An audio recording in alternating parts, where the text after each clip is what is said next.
The long wait is over para sa tambalang JM Piang.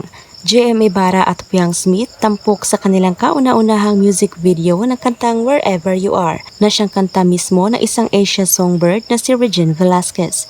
Ayon sa ABS-CBN ay ilalabas ang nasabing music video ngayong January 15 alas 6 ng hapon sa YouTube channel ng ABS-CBN Star Music. Kaya naman labis ang tuwang naramdaman ng mga fans dahil for the very first time ay makikita na ang dalawa on screen. At mukhang ito na ang simula ng kanilang magandang career sa showbiz.